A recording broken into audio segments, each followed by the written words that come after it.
It's Friday, 7/11/2008, and it's 4:20 somewhere in the world. I'm your host, Radical Russ Belville. Produced and distributed by the National Organization for the Reform of Marijuana Laws in Washington, D.C., this is your NORML Daily Audio Stash, the growing truth about cannabis.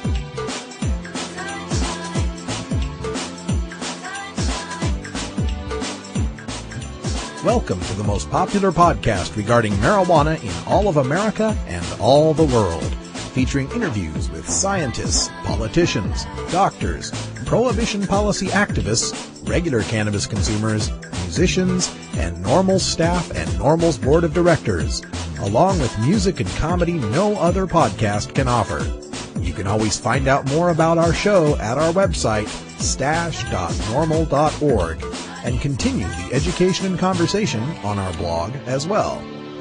We're ending marijuana prohibition with education, one listener at a time.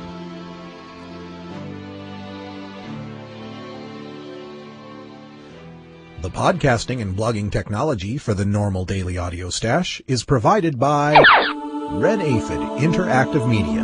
For your professional web design needs, visit redaphid.com. Hey, welcome to the weekend, dear stashers, and sorry for the late posting, but been really busy with a lot of the media coverage for the Oregon Cannabis Tax Act that we debuted on Monday. It's been the talk of the town of Portland, Oregon here. We've been on all four major news stations, had web polls, the papers have been writing about it, and it appeared on both the liberal and the conservative talk radio here in Portland, Oregon. You may know of Lars Larson. He's a national conservative radio host and also appears on MSNBC as a conservative commentator, but he also hosts a local show that's heard all throughout the Pacific Northwest. On Lars's local show, he got many calls and interviewed Paul Stanford and Madeline Martinez on successive days regarding the Oregon Cannabis Tax Act.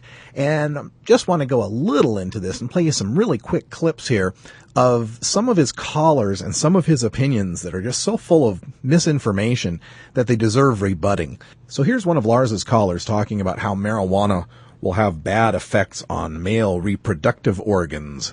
I asked the doctor who's a scientist about that, and he says it does bring down the testosterone levels in men. Marijuana does. But, so does that mean that the people who smoke it don't reproduce? Well, that might be handy.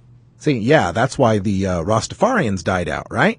Oh, no, wait, there's still plenty of Rastafarians and plenty of children of marijuana smokers. Guess that's not true. Here's Lars in a conversation with Paul Stanford referring to how industrial hemp farming throughout Oregon is going to cause so much more fertilizer and irrigation water to be used in those crops. All of that requires the use of arable farmland, fertilizer, and, of course, lots and lots of water. Well, hemp doesn't take much water, and it doesn't take any fertilizer. In fact, the hemp taproot will go down as deep as the plant is tall. And in hemp's case, that's 10 to 15 feet high. Well, now, and Paul, draw up subsoil nutrients, and when the leaves fall to the ground, it makes it available in the next crop rotation. Well, it's kind of funny that you say that, Paul, because I remember when I referred to that incident where you were in the handcuffs, I remember it was the 6 houses you had rented where the basements had been jackhammered out and they had planted marijuana. I remember standing in a field of that stuff that was as high as my ears, and they had bags of black gold all over. So your theories on fertilizing hemp have changed over the years? Well, black gold is just soil. It's not a fertilizer. So you're saying that it's on all organic soil. It has no fertilizer in it. So it would have just grown in that basement soil. Well, you know, Portland is on the remnants of the Missoula floods. It's on clay and stones. So you have to get a little farther out into the Willamette Valley to get some good topsoil. So Paul did just a fine job of rebutting that. Now, another caller worried about how the OCTA, if passed, might lead to an upsurge in DUIs, and Lars offers his informed opinion. How are we going to police people not driving while high? Which just makes me ask, how are you enforcing DUIs against cannabis drivers now? An impaired driver is an impaired driver. It doesn't matter whether or not the substance is legal or illegal. Legal alcohol isn't a defense against a driving under the influence charge. Neither will legal cannabis be. And finally, Lars, after many times of being told how the Oregon Cannabis Tax Act would tax and regulate the sale of cannabis in liquor stores to adults 21 years and older, purposefully came up with this misleading scare tactic. Well, and imagine this deniability. You have one 18-year-old in the car who's got the pot in his pocket, and the other kids in the car can say, well, it's not my pot. It belongs to my friend there. And they get plausible deniability that they are ever involved in illegal drugs because one guy in the car is old enough to take it. It's 21 and over, Lars. There won't be very many 17-year-olds hanging out with 21-year-olds. All right, well, let's get to the stash here. We've got, of course, Steve Bloom from CelebStoner.com is joining us with the latest in celebrity news, and we've got some funk for you, so stay tuned for that musical break. And I'm going to replay my interview with Paul Stanford and Madeline Martinez on the Oregon Cannabis Tax Act in the hopes that Lars Larson will be listening and could perhaps learn something. All right, everybody, sit back, enjoy the weekend, and grab yourself the 4-footer. It's time for your NORML Daily Audio Stash.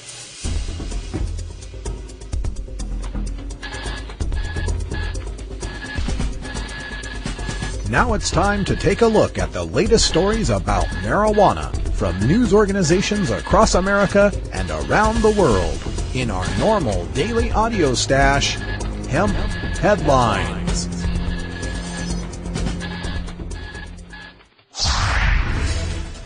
Missouri group seeking decriminalization of pot submits petitions for vote. From the Joplin Globe. Kelly Maddie is confident he obtained the magic number of signatures that would place a marijuana decriminalization effort before Joplin voters in November. Maddie said, quote, "It was a little less than we'd hoped for," he said Thursday, after he dropped off more than 6,000 signatures at the Joplin City Clerk office Thursday afternoon. "But we're confident we did all we could with the resources we had," end quote.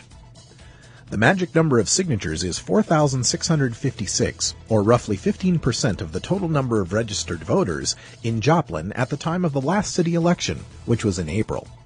One of the biggest challenges for the group was overcoming some supporters' concern about publicly identifying themselves on a marijuana-related petition. Quote, "People think it's a list," he said, referring to some complaints from would-be signers who were afraid their names would be available to police or the general public. "This isn't China, this is the United States, and we have a right to do this," end quote. City Clerk Barbara Hoagland said she is required by the city's charter to complete the verification procedure within 20 days. If the clerk finds the petitions carry an adequate number of signatures, residents would vote on a proposal that says adults arrested for misdemeanor possession of marijuana, which is 35 grams or less, or for possession of marijuana paraphernalia, would not be jailed or have to post bond. Those found guilty in municipal court would be subject to a $250 maximum fine.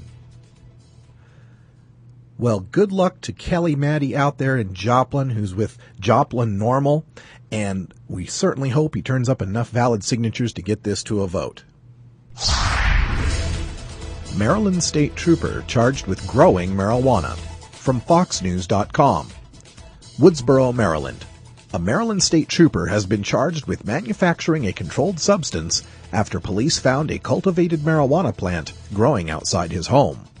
State Police spokesman Gregory Shipley says Trooper First Class Stephen Spoonire was suspended without pay after his arrest Wednesday night. The 36-year-old trooper is a 16-year veteran road patrol officer working out of Westminster. Shipley says the plant, less than 2 feet tall, was found growing just outside the back door of a house in Woodsboro, where Spoonire lives with his wife and 2 stepchildren. He says investigators also found marijuana seeds and drug paraphernalia inside the home.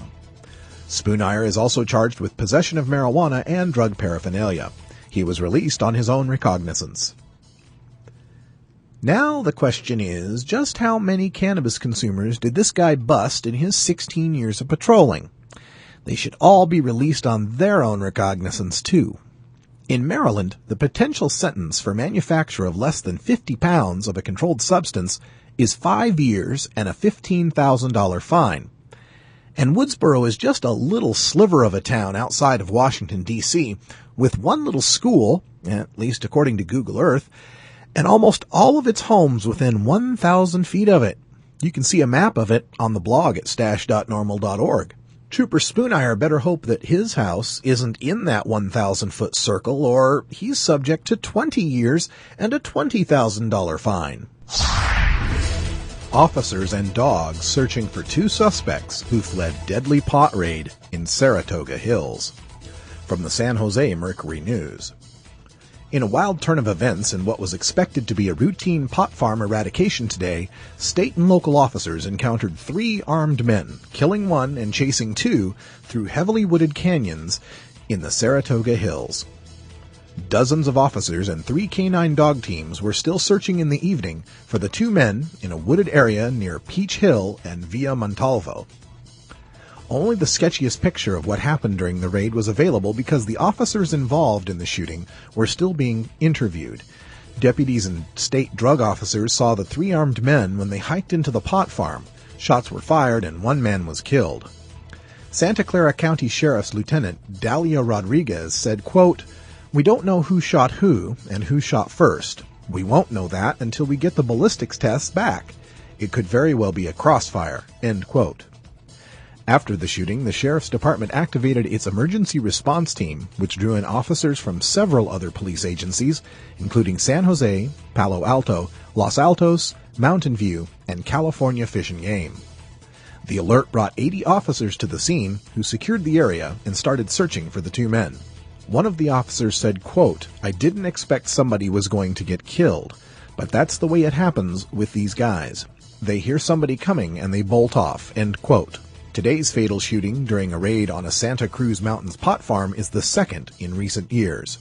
In 2005, Armando Quintana Aguilar, age 33, of East Palo Alto, was shot and killed by Santa Clara County Sheriff deputies in an exchange of gunfire after authorities raided a marijuana farm above Los Gatos. A state fish and game warden was also shot in the legs during the incident. In 2005, CAMP, or California's Campaign Against Marijuana Planting, uprooted 540,000 plants and killed a man. In 2006, CAMP uprooted 1.6 million plants. In 2008, they've killed another man and certainly uprooted another few million plants. And yet, about 2.3 million Californians still regularly smoke pot. And people still plant millions of plants illegally on public and private land. You know what you never find growing illegally on public or private land? Hops, grapes, and tobacco. Nobody ever gets shot guarding a hops plantation, a tobacco farm, or a vineyard.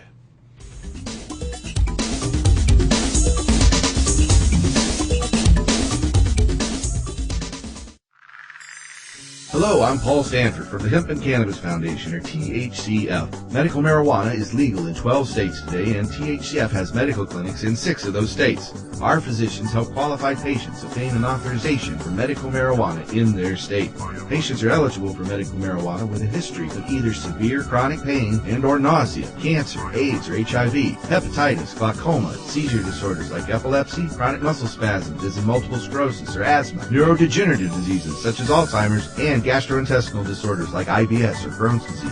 If you or someone you know has one of these conditions, our doctors will help them obtain a permit for medical marijuana. THCF Medical Clinics has offices in Washington State, Oregon, Colorado, Nevada, Hawaii, and California. Call 1-800-723-0188 or go to the web at www.hemp.org or 1-800-723-0188. Hooray, we made it to the weekend, and that means we got to catch up on all of the miscellaneous celebrity stoner news with the webmaster from celebstoner.com. Steve Bloom joins us from New York City. Steve, welcome back to the program. Hey, Russ, how are you? Hey, I'm doing great, and just looking through the headlines at celebstoner.com, and one from just last Saturday caught my attention here about Gonzo, the life and work of Dr. Hunter S. Thompson, having been up in Aspen for the first time this year for the Aspen Legal Conference. I got to go to Owl Farm there, and so I'm real interested in Hunter Thompson, and so tell us a little bit about this new documentary. It's a documentary by Alex Gibney, who won the Oscar early this year for Taxi from the Dark Side, and so he's a great documentary filmmaker, kind of on the lines of Michael Moore and a few other really good doc filmmakers out there. And he, after Hunter Thompson died in 2005, Hunter Thompson killed himself, shot himself. Gibney focused his cameras on the history and life of Dr. Hunter S. Thompson, and the movie is, excellent. I mean, you couldn't really botch it unless, you just didn't do your homework, but it starts, when Hunter was a young guy growing up in Kentucky, and it follows him as he went out to San Francisco and immersed himself in the Summer of Love, and wrote his first book about the Hells Angels, which is a pretty fascinating story in and of itself, although he's not that famous for that as he is for Fear and Loathing in Las Vegas and Fear and Loathing on the Campaign Trail, 1972. And so it follows him through his Vegas period, and then his campaign coverage. And you see Hunter Thompson, who was actually very political and very supportive of Democratic candidates. He was very much into Bobby Kennedy, and then Bobby Kennedy was assassinated, and on the heels of that, he 4 years later, he got involved with the McGovern campaign, not so much in the campaign, but writing about it and being supportive and becoming friends with McGovern. McGovern's in the movie, and later on, he was supportive of Jimmy Carter, and Carter is in the movie as well. It kind of shows his decline as far as his writing in the 70s, where he was kind of less interested in hitting deadlines, which he never did anyway, but even getting stories in at all to Rolling Stone, where he had written, mostly over the years, and then just basically spent his time in Colorado, by the way, where he ran for sheriff, and that's also documented in the movie back in 1969. A really interesting campaign, which included legalizing marijuana. So it's kind of a little bit of a decline that you see in his career, and he never really came out of it. They don't really talk much about his health problems that might have led to his suicide, but they basically say that he was despondent over Bush winning the second election in 2004. He just didn't, saw the country going in the wrong direction, and I think he had his own health problems, and at 68 years old, he decided to end his life. He was a huge gun enthusiast, so he plotted out his death very carefully, killed himself, left a note, a will, and wanted his ashes spread all over the area where he lived in the Aspen area, Woody Creek, which was done spectacularly with an explosion of like a rocket that kind of flew over and dropped his ashes. So he got everything the way he wanted to do. The one thing that kind of left me a little sad, besides, just him leaving us too soon, was that I really do think someone like him, who was such a fan of Democratic presidential candidates who might really change things, maybe except for Clinton, I think he really would have, taken a great interest in Barack Obama's campaign, and I think Hunter would have sort of like perked up had he stayed around a little bit. It's just too bad that he didn't hold back, a few years and wait and see what would happen in 2008 before he decided to end his life. I could see if Obama loses McCain would be maybe a reason to end his life, or end a lot of lives, sadly. But it's just too bad. That was sort of my sadness in watching that movie. That's like it was just too soon for him. Yeah, that's something to kind of sit back and imagine. Is that could it have been that Hunter Thompson's career might have been resurrected? Maybe he gets involved with the campaign and writes something new about it, and who knows? In an alternate universe, maybe that's happening right now. Well, people, they said that his writing had declined, but honestly, his last columns that were collected in his last book, that were columns that he had written for ESPN, were tremendous. And that book, which I forget the name of right here, was just great. And it showed that he was still vital. That book compiles his columns that he wrote before and after 9/11, with a lot of political sort of tangents, but still focusing on the games at hand. And he was a real betting enthusiast. He loved football. It's amazing that Hunter Thompson never wrote a book about football. Yeah. Apparently he even got along with Nixon because he interviewed Nixon and they spent the whole time talking about football. So his writing was still great, towards the end. And I certainly was very influenced by his writing, especially Fear and Loathing in Las Vegas. I'll never forget just laughing hysterically as I read that book. That was the funniest book and really inspired me to, to do what I've done throughout my career, being a journalist and a creative writer. Yeah, he's inspired a lot of people. And speaking of football, that seems to be the celebrities lately that are getting busted. I noticed, Kevin Falk pleaded no contest to his charge, but the latest headline you got up here was a guy from the Jaguars. Yeah, Matt Jones. He's a wide receiver for the Jacksonville Jaguars, and he was busted a couple of nights ago in Fayetteville, Arkansas, where he's from. Arkansas, where he went to school, University of Arkansas. And he was found in the back seat of his SUV chopping up some cocaine with a credit card. It's just sort of just amazing to me that a guy like that, who's pretty high profile in terms of his celebrity, and making probably tons of money, would take that kind of risk. I mean, if you want to do coke, why can't you just do it in the privacy of somebody's home? I'm not a big fan of that drug, but either way, I don't think people should be arrested for it. But he put himself in harm's way. He was released pretty quickly on a bond, and he was charged with a felony possession, which is kind of ridiculous. Although the amount of cocaine I read this morning was 6 grams, so that might be the reason why he's got a felony possession. It's not, just a little, whatever, a little bump, yeah. It's a little bit larger than usual, for most people who, might be caught possessing that. But he's just a long line of NFL players have been getting busted lately. I mean, Kevin Falk, as you said, the Patriots captain, running back, was arrested in Louisiana earlier this year, kind of actually just a few weeks after the Super Bowl.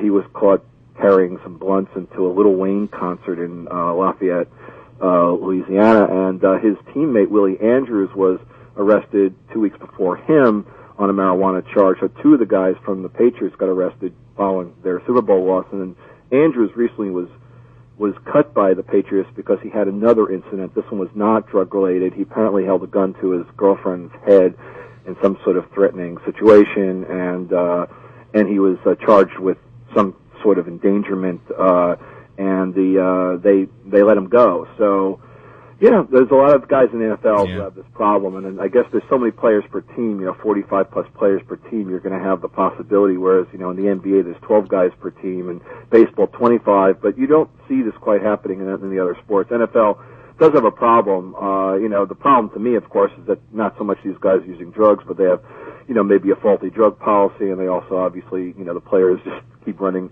afoul of the laws that we'd like to see changed. Yeah, it always amazes me that we give so much grief to NFL players that are using marijuana, and yet their team doctors are injecting them with all sorts of opiate painkillers. Exactly. Well, I mean, I don't know what the guys are doing during season, and this is off season for Matt Jones, but just like the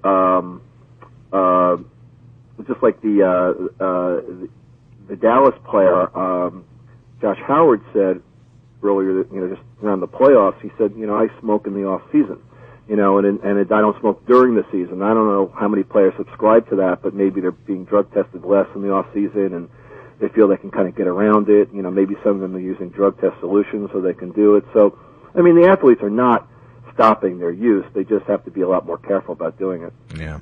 And finally here, this one story that just kind of was very strange story coming out of Texas here about an 18-year-old down there and the police. And why don't you just let them know just from the top what happened with this one? It's really the oddest story of the week in sort of marijuana world.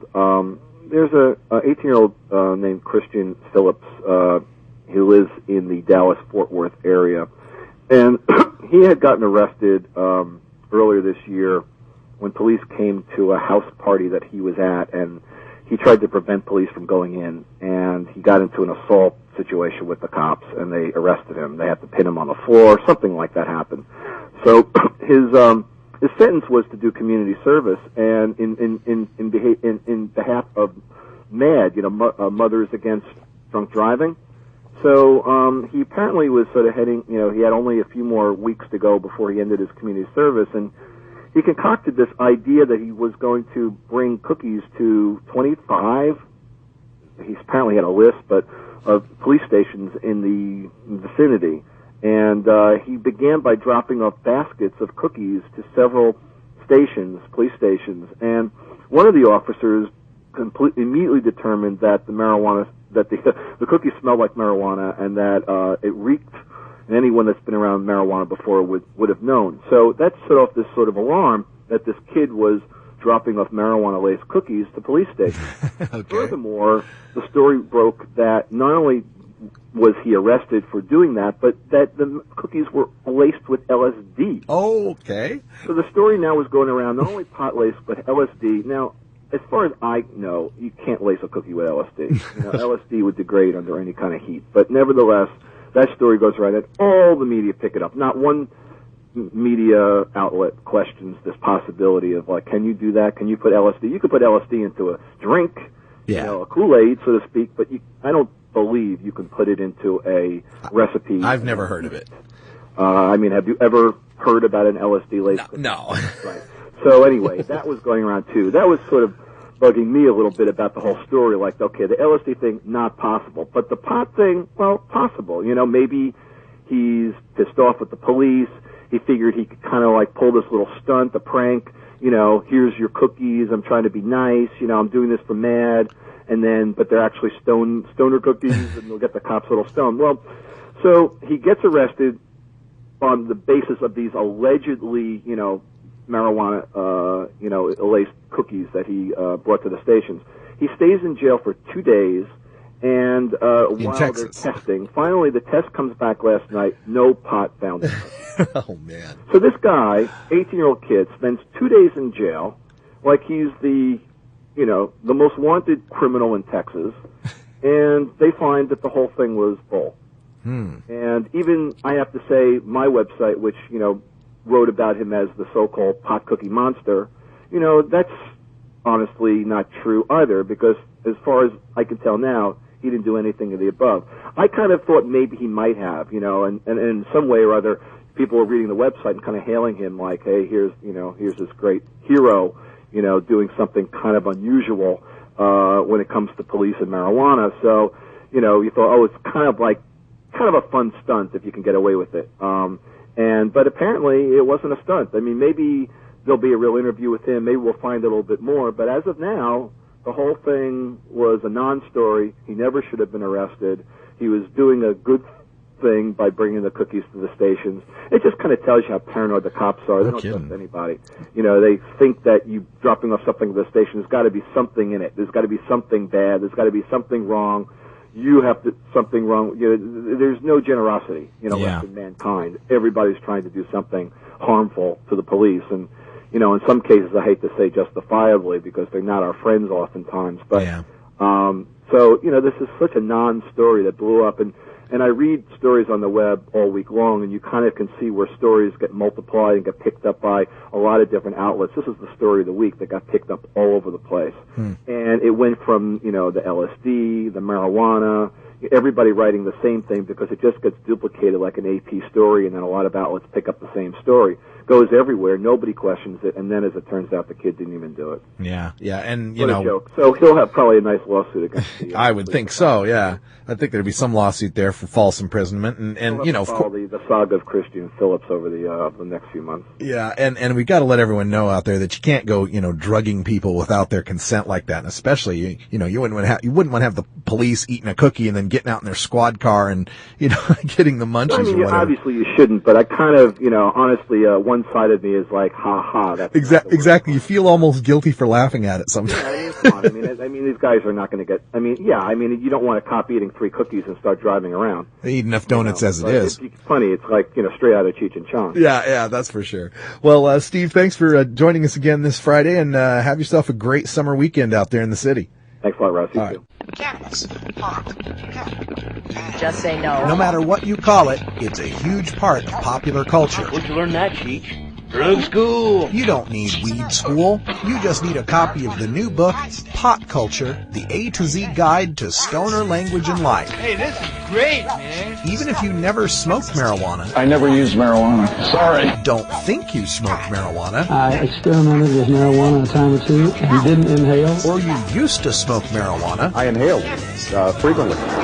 That was the point. Pot Culture by former High Times editor Steve Bloom and Shirley Halperin will answer every question you ever had about marijuana culture. Has that marijuana made it back up here yet? Check out Pot Culture, the A to Z guide to stoner language and life at Amazon.com or visit potculturebook.com today. Too bad, man. I just stopped smoking yesterday.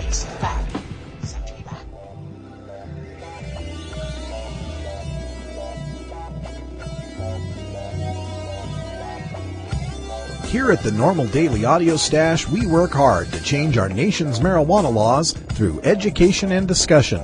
But we also take time to relax and unwind with an eclectic mix of pod-safe music from many independent artists. We look for music that speaks to the growing truth about cannabis, or music that speaks to broader themes of freedom, liberty, social justice, equality, and protest. To find out more about the artists and download the music you hear on this podcast, just log on to stash.normal.org. And if you'd like to get your music heard by the online cannabis community, just send us an email at stash@normal.org. Happy Fry-High Day, Stashers. It is Funk Friday to get us grooving in a weekend frame of mind. Still traveling the globe, searching for some Toker-approved tunes, we go to Switzerland today to take on an 8-piece group, complete with a horn section and a drummer named Disco Stew, and a red-hot female lead. The Who the Funk project is over-the-top fun, fronted by the big-voiced Renee Strasser. Who the Funk brings the funk with their groovy hit, Relax Baby, We'll Take You High. These Swiss have chosen sides with enough funk to share. So let the party begin, relax, and let the groove take you high. Visit their website at www.whothefunk.ch. They the funk. And for some more information, check out our website at stash.normal.org, where you can also get an MP3 download of this tune. It's the Who the Funk Project with Relax Baby, We'll Take You High.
And if you're in, I know you feel the kicks.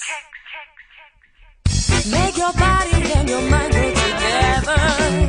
Feel free and don't be shy. Close your eyes or you just feel it. Relax, baby, it will take you high. Let the groove be a part of your body. Breathe in the melody. Now it's only you and the music. So move, baby, and let yourself fly.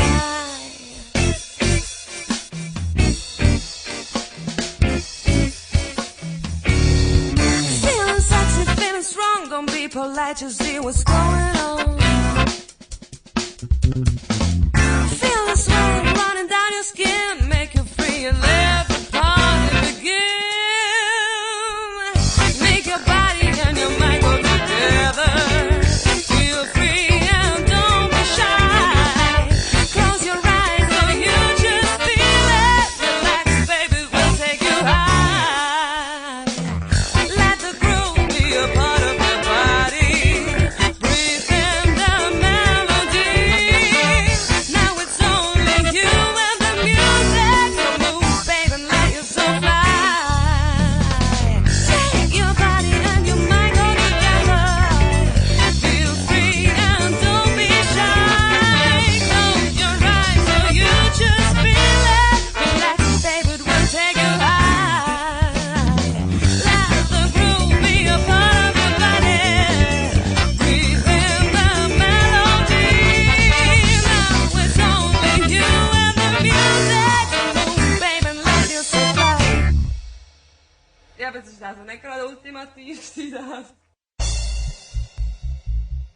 Hi, I'm Keith Straub, the founder of NORML. In all the years since 1970 that I've been fighting marijuana prohibition, I've learned that drug warriors love to confuse the public with statistics. Lately, they've claimed that there are more teens enrolled in drug treatment for marijuana than ever before. It's a statement that, while true, is intentionally misleading. What they don't tell you is that marijuana arrests have skyrocketed to over 800,000 arrests per year. They also don't tell you that we've gone from a few dozen drug courts in the 1990s to over 2,500 drug courts today. The kicker is that those drug courts sentence teens routinely to drug treatment for marijuana whether they need drug treatment or not. So they arrest more people for pot, require them to enter drug treatment, then claim the higher treatment numbers justify more pot arrests. It's an absurd proposition, but no more absurd than banning a plant. Learn the facts about pot. Visit norml.org today.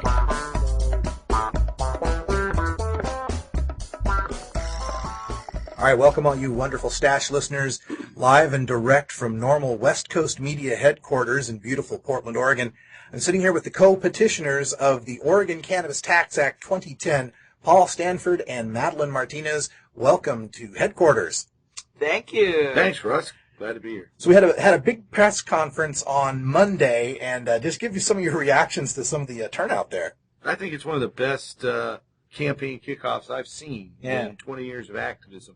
We had 4 networks there. All of them covered it pretty prominently. We had 3 polls. Yeah. And we won all the polls. Well, I mean, they're not scientific polls. Sure. But it's a great start, an auspicious start. Madeline, what do you think about, you saw some of the news coverage of it, and a lot of times we get the news coverage of they groggily gathered in the square or whatever, where they're trying to paint us as being somewhat less than a legitimate campaign. What do you think about the tone of the coverage, how well that came off? Well, I actually thought it was really well done. I thought they did us a great service. They actually took us seriously, which I thought was a big plus because, as you say, they usually have to throw in their little jokes and smoking, smoke, and I was really kind of tired of that, and I was hoping it was going in a different direction, and it really has. All the coverage that I taped and that I was able to see was very positive, and I think the big difference was the cha-ching when they saw that $300 million potential. Conservatively speaking, that seems to have thrown all of them in, or at least gotten them to take us seriously, to say, wow, cha-ching, there's some money here to be had. Well, it's not as if the Oregon legislature hasn't already sniffed out a little bit of that money in the past from marijuana. Well, exactly. Over $900,000 was taken in the 2005 legislative session, and that's from the medical marijuana program. From the medical marijuana program, so that they've already touched the marijuana money, the dirty marijuana money. So yeah, here we go. Now they're hooked. yeah, exactly. It's the gateway, right? Yeah, it was the gateway because here we go. Overall, I think we all did a really good job organizing it. The way the place was designed, it looked professional. The way you see world leaders with the screens behind them and the slogans they're trying to put out, they were behind us. So that was great. And then the products that were there. We had about 30 different hemp products, everything from hemp soap to hemp body care and hemp food and hemp nut and hemp milk. A lot of the B-roll footage was showing, close-ups of the hemp flower and the different hemp seed oils, which was great. Now, one of the things that critics will come out and say is, well, you're wasting your time. It's against federal law. There's no way this will stand. Supreme Court will overturn it. Castles in the sky. Yeah, how does OCTA differ? We took all of that into account as the bill was being crafted. I went through a draft process of a number of years with the input of dozens of different experts referred from NORML in the past. Kevin Zeese, actually, back when he was director, we were doing some of the drafting process, and he referred us to several attorneys who were experts. And it was drafted specifically to withstand a federal court challenge, and we did that by implementing a system of controls that was mandated by the Single Convention Treaty of 1961. That treaty outlines a system of controls that if cannabis is going to be regulated, you have to follow those controls. So we think by implementing the controls of this international treaty, and in federal court proceedings, international treaties are held up with the Constitution as 2 of the 3 things that are higher than federal statute. So, laws can be ruled unconstitutional or in violation of international treaties. The only thing that supersedes those are the sovereign, the people themselves. And in our OCTA campaign, in the preamble, which is a full third of the text, we list a number of historical, legal, and constitutional issues that give our reason for breaking from federal drug regulation. Now, is that 100% guarantee that will be upheld in every court case? No. But if we get the right judges, it gives us a fighting chance, which is better than we've ever had before. And I think probably by the time this comes up for a vote, we can see a change on the federal level on prohibition against medical marijuana, and maybe even federal prohibition against marijuana itself if Barney Frank's bill could take off. Well, that would be great. Now, won't they just say, though, that, the interstate commerce clause trumps all this? The government, just like they did in the Raich case, they said, medical marijuana was interstate commerce. How would OCTA, protect against that? Well, it's a state agency would take possession of the entire crop, and then they would license the areas and plots of land. They take possession of the entire crop. Those are things that are mandated by this treaty. Then they would sell the entire crop. So the state isn't going to be shipping it over the state lines. I mean, obviously, the state agency isn't going to be exporting it illegally. So any more than they export, our alcohol products illegally. But isn't that the difference? The difference is that it's interstate means you're going from state to state. Right. And we're intrastate. Entirely intrastate. Where it just stays within our state boundaries. And so that, I think, would not be upheld, the Raich decision. Yeah. And we declare the whole thing a scientific experiment to lower the misuse and illegal diversion of cannabis to the black market. And so by doing that, again, we invoke some of the wording of international treaties that give us a reason to break from federal law. And I think the name of those treaties, they talk about drug control, and I know Rick Steves is fond of saying that, here in America we just think you got to be soft on drugs or hard on drugs, and in Europe they are smart on drugs. And this would be one of those smart on drugs measures. And Madeline, you kind of highlighted that, I saw in the testimony that made it to the airwaves here in Portland, about how you as a grandmother are saying that marijuana is out of control. Well, it definitely is out of control when high school kids can get a hold of it. Yeah, and not just get a hold of it, but control the market. Exactly. If you want marijuana, you might be better off in some neighborhoods going to high school kids. That's what I hear all over the place, and that's my concern.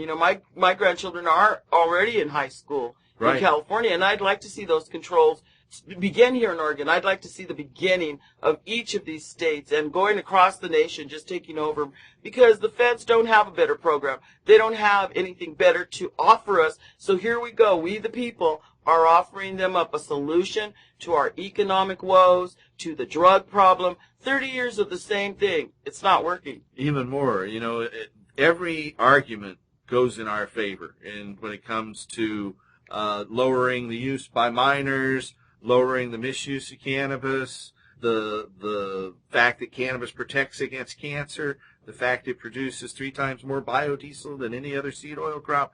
We just have an amazing number of factors that bode in our direction, and there aren't any on the other side that I can really think of. The only thing they keep bringing up is sending a bad message to kids.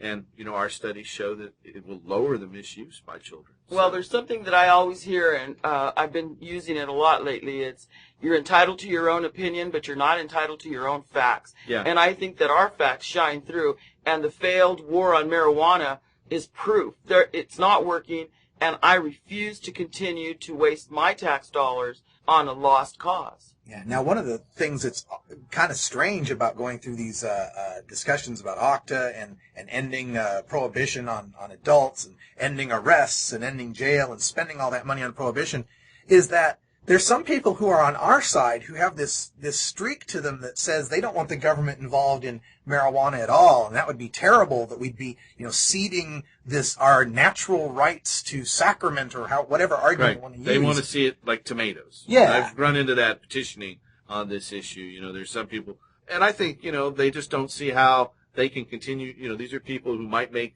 some of their money in the black market. I don't think they see how they can profit from the black, state control. Now, I think they can go become a farmer and sell. If they've got some expertise in growing good cannabis, maybe they could put that to use. But a lot of them, I think, are afraid. And what I hear often is that's going to put me out of business. And what I think when I hear that is, you're too stupid to figure out how to survive in a legal environment. You have to take advantage of a illegal environment. Well, I think that if they just sit down and think it over, they can grow the marijuana. I'm so used to saying medicine.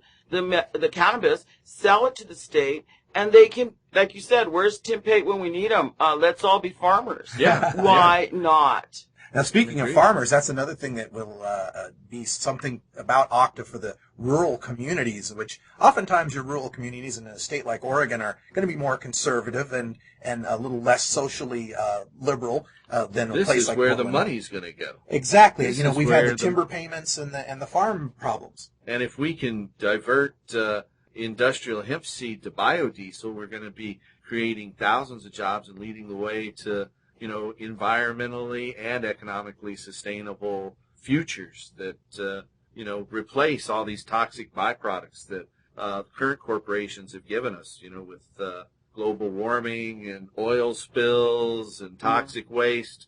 Hemp is the solution. And it certainly is renewable, sustainable, environmentally sound. I mean, let's face it, it's the solution to all of our problems. Look at the Exxon Valdez oil spill up in Alaska. If that had been hemp seed oil, those birds and the sea life would have had some valuable food. They wouldn't have been harmed at all. They wouldn't have been poisoned. It would have had a benefit for all of the plants and animals. I can't believe that you are standing up for obese wildlife. Getting them all. I'm not saying obese. Hemp seed's very healthy. Nutritious, it is. It is. I think that was another thing when we were there at the press conference, and some of the media there, in particular, one reporter seemed to not know very much about the hemp thing at all, and was just stunned that I remember her asking the question, "Well, would it grow here?" Yeah. Yes. And it used to grow here. It was a crop we had here in Oregon before it was prohibited. Well, she was, 30 years old, late 20s maybe? Yeah. Yeah, she was a young girl. Fox TV. Yeah, well, no, I don't know, was it Fox? Yeah. But Willamette Week has also they're doing a follow-up story to yesterday's press conference, and I thought that was very interesting because they're going to put something up on their... They said they'd have something on their web. It might be there now. Yeah. And then a murmur. They'll have a murmur in their murmur Murmurs section. always scare me. Yeah, as long as it's not a heart murmur. Willamette Week is wweek.com, so we'll check that out to make sure that we can find the stories out there. And then up on the Stash blog at stash.normal.org, we've got links to, I believe, all 4 of the local affiliate stories that they posted on the web, and I think a couple of them have videos, so you can check that out. Also, video of the press conference is available up on YouTube. Just check out, again, the Stash blog. We got links there, as well as links at the Oregon NORML YouTube channel. Just go to the Google. You'll find it. And let's give everyone the basic details before we sign off here. How many signatures you're going to have to get, how long... We need 83,000 signatures. We have 2 years till July 2nd of 2010 to gather those signatures, and I think we'll gather more than enough in the given time. And then the vote comes in November 2010. So and they say stoners never plan ahead. I'm telling you, boy, they got mixed up with the wrong stoner because I was there. We are at petition number 2. Yeah, As soon as the door opened at elections, we were there with our petition, with our signatures, ready to rock and roll. And, I think they don't give us enough credit because here we are. America's roots are hemp roots, and we're returning to those roots so no other American has to die for foreign oil ever again. Yeah, that's amen. And we don't have to send our money off to support these monarchies in the Middle East. They just seem to be repressive and we can be the Shaws of hemp. Or those damn Canadian hemp farmers. Oh no, we love those Canadian hemp farmers. They can teach us a lot. Farmers are doing good, but they're limited to low THC hemp. They can't grow THC that's more than 1%. They can't grow hemp that's more than 1% THC. And because of that, they have to breed out the flowers in that low THC hemp. And by breeding out the flowers, they breed out the THC, but they also breed out the seed oil and the seed protein. So the Octa would allow them to grow even better hemp. Yeah, much, much better and much more productive hemp. That's one of the requirements, is that they legalize hemp that produces the best quality and quantity of hemp seed oil and protein. Well, I know that Americans in, I think it was 2002, consumed what's the equivalent of 35,000 acres of Canadian hemp demand. I'm sure that's gone up dramatically since then. And we could definitely provide that for our struggling Oregon farmers here. So let's give everyone the website that they can help if they want to get involved. www.cannabistaxact.org. CANNABISTAXACT.org. See, now we're perfectly functioning even here in Oregon. Paul Stanford is the head of the Hemp and Cannabis Foundation and reload that pipe. And the campaign for the Restoration and Regulation and Restoration? Restoration and Regulation Hemp, CRRH, is a long-standing political committee since 1990. That's right. And Madeline Martinez is the executive director of Oregon NORML, and we're all here celebrating the Oregon Cannabis Tax Act. Get involved, get educated, get motivated to get it regulated. Thanks, guys, for visiting us here at NORML West Coast headquarters. Thank you, Russ. Relax it and tax it. Thank you. Thank you for downloading the NORML Daily Audio Stash, the growing truth about cannabis.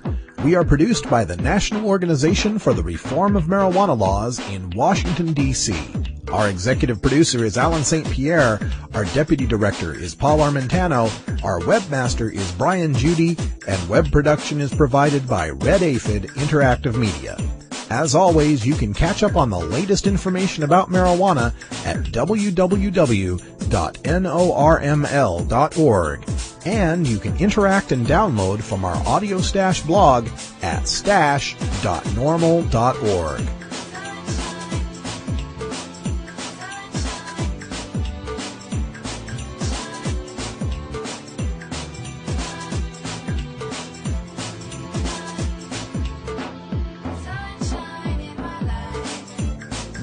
For everyone here at NORML, I'm your host, Radical Russ Belville, hoping all your harvests are bountiful and your encounters with law enforcement are non-existent.